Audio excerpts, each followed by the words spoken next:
श्री मार्कंडेय पुराण के अंतर्गत सावर्णिक मनवंतर की कथा श्रीमद् दुर्गा सप्तशती भाग 1। श्रीमद् दुर्गा सप्तशती प्रथम अध्याय मधु कैटभ वध। प्रथम चरित्र के ब्रह्मा ऋषि, महाकाली देवता, गायत्री छंद, नना शक्ति, रक्तदंतिका बीज, अग्नि तत्व और ऋग्वेद स्वरूप है। श्री महाकाली देवता की प्रसन्नता के लिए प्रथम चरित्र के जप में विनियोग किया जाता है। भगवान विष्णु के सो जाने पर मधु और कैटभ को मारने के लिए कमलजन्मा ब्रह्माजी ने जिनका स्तवन किया था, उन महाकाली देवी का मैं सेवन करता हूँ। वे अपने 10 हाथों में खड्ग, चक्र, गदा, बाण, धनुष, परिघ, शूल, भुशुंडी, मस्तक और शंख धारण करती हैं। उनके 3 नेत्र हैं। वे समस्त अंगों में दिव्य आभूषणों से विभूषित हैं। उनके शरीर की कांति नीलमणि के समान है तथा वे 10 मुख और 10 पैरों से युक्त हैं। वन में मेधा मुनि का आश्रम। राजा सुरथ वन में भटकते हुए मेधा मुनि के आश्रम में पहुंचते हैं। राजा सुरथ, ये कैसा शांत आश्रम है। हिंसक पशु भी यहाँ इतने शांत हैं। यही होगा कोई तपस्वी का स्थान। मेधा मुनि आते हैं। मेधा मुनि, राजन, आपका स्वागत है। कृपया विश्राम करें। यह आश्रम आपका ही है। राजा सुरथ, ऋषिव, कृतज्ञ हूँ। युद्ध में हारकर मैं राज्य से च्युत हुआ हूँ। अब शांति की खोज में इधर चला आया। राजा सुरथ चिंतन करता हुआ, मेरे पुरखे जिन नगरों की रक्षा करते थे वे अब मुझसे छिन गए। मेरे सेवक और हाथी तक अब दूसरों के अधीन हैं। धन भी नहीं रहेगा। कुछ दिन बाद आश्रम में उसी समय समाधि नामक वैश्य आता है। राजा सुरथ, भद्र पुरुष, आप कौन हैं? यहाँ कैसे आए? इतने दुखी क्यों हो? समाधि वैश्य विनीत भाव से, राजन, मैं वैश्य कुल में जन्मा हूँ। मेरा नाम समाधि है। मेरी स्त्री और पुत्रों ने लोभवश मुझे घर से निकाल दिया। अब अकेला हूँ। राजा सुरथ, जिन्होंने आपको त्यागा उन्हीं के लिए चिंता करते हो? क्यों? समाधि, सत्य कहें तो मैं भी नहीं समझ पाता। जिन्होंने प्रेम त्याग दिया उन्हीं के लिए हृदय में स्नेह उमड़ता है। यह मोह क्यों है? दोनों मेधा ऋषि के पास जाते हैं। राजा सुरथ, ऋषिव, हम मूर्खों की भांति मोहग्रस्त हैं। यह ममता किस कारण है? मेधा ऋषि, राजन, ये सब भगवती महामाया का प्रभाव है। वही सब प्राणियों को मोह में डालती हैं, चाहे ज्ञानी हो या अज्ञानी। ऋषि कथा कहते हुए ब्रह्मा द्वारा देवी की स्तुति। सृष्टिकाल का दृश्य। जब एक कल्प का अंत हुआ, संपूर्ण जगत जलमग्न था। भगवान विष्णु शेषनाग पर सो रहे थे। तभी उनके कानों से 2 असुर उत्पन्न हुए, मधु और कैटभ। वे ब्रह्माजी को मारने दौड़े। ब्रह्मा विष्णु को जगाने हेतु देवी योगनिद्रा की स्तुति करते हैं। ब्रह्मा, देवी, तुम ही स्वाहा हो, स्वधा हो, प्रणव की मात्राएं हो, सृष्टि, स्थिति और संहार की अधीश्वरी हो। कृपा कर भगवान विष्णु को जगाओ और असुरों का नाश कराओ। देवी प्रकट होती है और विष्णु को जगाती हैं। ऋषि विष्णु जागे और विष्णु और मधु कैटभ असुरों का 5000 वर्षों तक भयंकर युद्ध हुआ। अंततः देवी के प्रभाव से दोनों असुर मोह में आ गए। मधु कैटभ, विष्णु, हम संतुष्ट हैं, वर मांगो। विष्णु मुस्कराते हुए, यदि प्रसन्न हो तो मेरे हाथों मरो, यही वर चाहिए। मधु कैटभ चकित होकर, तब जहां पृथ्वी न हो वहां मारो। ऋषि, भगवान ने अपनी जांघ पर उन्हें लिटाकर चक्र से उनका वध कर दिया। इस प्रकार भगवती महामाया की कृपा से देवताओं का कार्य सिद्ध हुआ। इस प्रकार श्री मार्कंडेय पुराण के अंतर्गत सावर्णिक मनवंतर की श्रीमद् दुर्गा सप्तशती का मधु कैटभ वध नाम का प्रथम अध्याय पूर्ण हुआ। द्वितीय अध्याय देवी दुर्गा का प्राकट्य, महिषासुर असुर सेना का वध, विनियोग और ध्यान। श्री महालक्ष्मी की प्रसन्नता के लिए मध्यम चरित्र के विष्णु ऋषि, महालक्ष्मी देवता, अश्निक छंद, शाकंभरी शक्ति, दुर्गा बीज, वायु तत्व और यजुर्वेद स्वरूप है। मैं उस महालक्ष्मी का ध्यान करता हूँ जो महिषासुरमर्दिनी है, जिनके करों में अक्षमाला, फरसा, गदा, बाण, वज्र, पद्म, धनुष, शक्ति, खड्ग, शूल आदि दिव्य शस्त्र शोभायमान हैं। जिनकी कांति मूंगे के समान लाल है और जो समस्त देवताओं के तेज से प्रकट हुई है। ऋषि मेधा कहते हैं, पूर्वकाल में 100 वर्षों तक देवताओं और असुरों के बीच घोर संग्राम हुआ। असुरों का नायक था महिषासुर और देवताओं के स्वामी थे इंद्र। उस भीषण युद्ध में देवताओं की सेना पराजित हो गई। इंद्र, अग्नि, वायु आदि देवता ब्रह्मा को साथ लेकर विष्णु और शिव के पास जाते हैं। इंद्र, भगवन, महिषासुर ने हम सभी देवताओं को परास्त कर स्वर्ग का अधिकार स्वयं ले लिया है। अब वो सूर्य, अग्नि, वायु, चंद्रमा, यम, वरुण सभी का अधिपति बन बैठा है। वायु, हमें स्वर्ग से निकालकर उसने पृथ्वी पर भटकने के लिए विवश कर दिया है। हम अब मनुष्यों के समान यहाँ वहाँ विचर रहे हैं। वरुण, हे प्रभो, अब हम आपकी शरण में आए हैं। कृपया महिषासुर के वध का कोई उपाय कीजिए। ये सुनकर शिव और विष्णु दोनों क्रोध से तमतमा उठते हैं।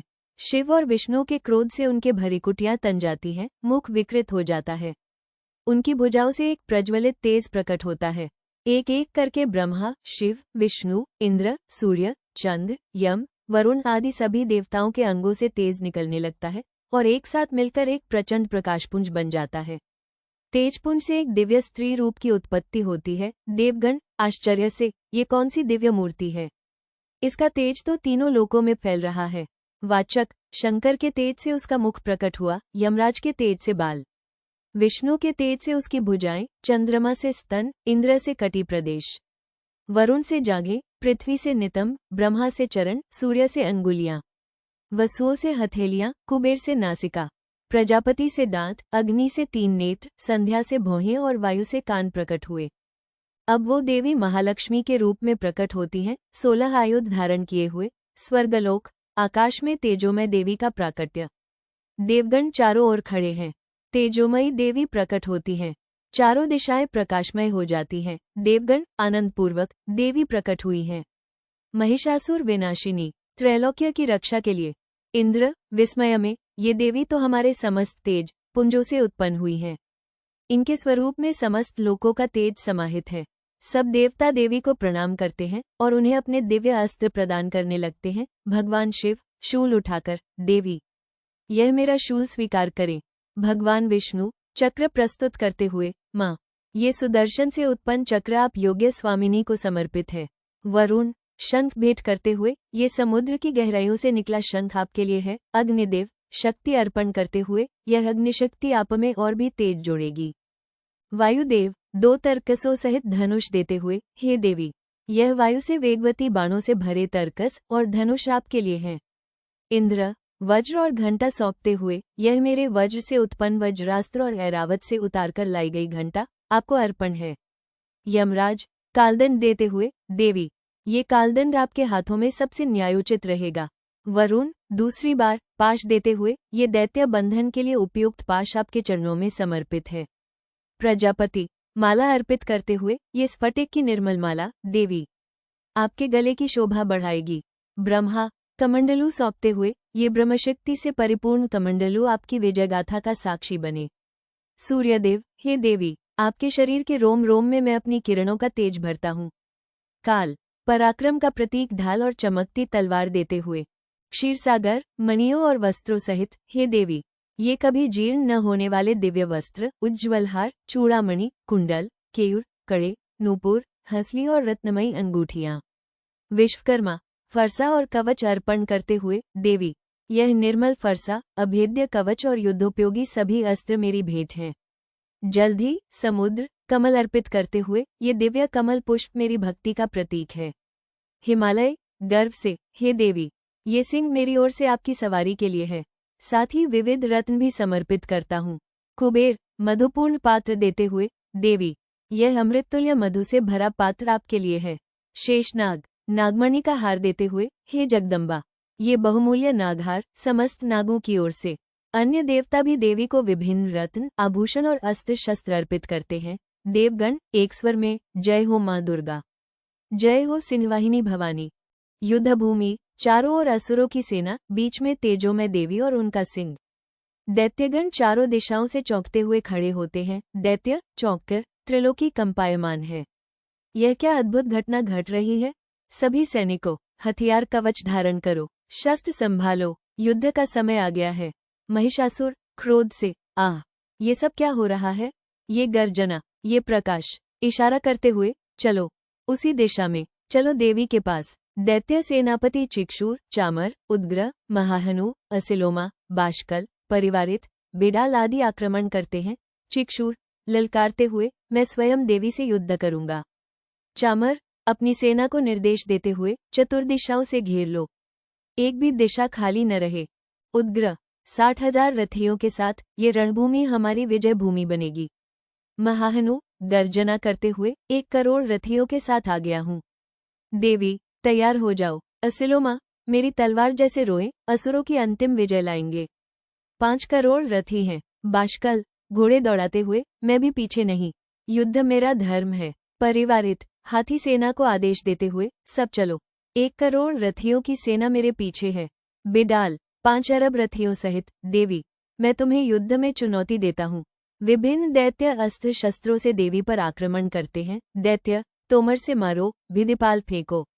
शक्ति, मूसल, खड्ग, सब कुछ प्रयोग करो। देवी मुस्कराती हैं, गंभीर होती हैं और फिर क्रोध में आती हैं। देवी, अंबिका, शांत किंतु दृढ़ स्वर में, अधर्म की सेना, मैं तुम्हारे संहार के लिए ही प्रकट हुई हूँ। देवी का युद्ध आरंभ होता है। उनके मुख पर थकावट नहीं, केवल तेज। उनके शस्त्रों की वर्षा से दैत्य के अस्त्र टूटते जाते हैं। ऋषिगण, आकाश से, जय हो भगवती। देवगण, नमो नमः। अम्बे, तुम्हारी स्तुति करते हैं। सिंह युद्ध में कूदता है, असुरों को चीरता है, मानो जंगल में दावानल फैला हो। देवी जब सांस छोड़ती हैं, तब उनके गण उत्पन्न होते हैं। गण जन्म लेते ही माँ का आदेश है, युद्ध करो। परशु उठाते हुए, असुरों का अंत समीप है। रणभूमि को महोत्सव बना दो। जय देवी दुर्गा। गण नगाड़ा बजाते हैं, शंख फूंकते हैं। देवी असंख्य दैत्यों को विविध शस्त्रों से मारती हैं। दैत्य त्रिशूल से घायल होकर, आह, ये शक्ति कैसी है। खड्ग से कटते हुए, देवी, घंटे की ध्वनि से कई मूर्छित होते हैं, 2 टुकड़े हो जाते हैं। कई दैत्य बिना मस्तक के भी युद्ध करते हैं। दैत्य, बिना सिर के धड़ से आवाज आती है। देवी, रुक जाओ, मैं अभी भी युद्ध कर सकता हूँ। संग्राम की विभीषिका, रक्त की नदियां बह रही हैं। उस स्थान पर रथ, हाथी, घोड़े और असुरों की लाशों से भूमि ढक गई।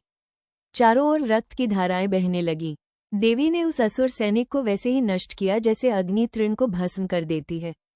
सिंह गर्जना करता है और असुरों के प्राण हरता है। देवगण आकाश से फूलों की वर्षा करते हैं। देवगण, जय हो महेशदिनी। जय हो चंडिका, आपने अधर्म का नाश किया, धर्म की स्थापना की। इंद्र, जय हो मां, आपने हमारे कष्ट हर लिए। देवगण, आप आदिशक्ति हैं। आप ही सृष्टि, पालन और संहार की कारण हैं। देवी चंडिका, जब जब दुष्टता बढ़ेगी, मैं आऊंगी, तुम निश्चिंत हो जाओ। इस प्रकार श्री मार्कंडेय पुराण के अंतर्गत सावर्णिक मनवंतर की कथा में देवी दुर्गा का प्राकट्य, महिषासुर असुर सेना का वध, 2वां अध्याय पूर्ण हुआ।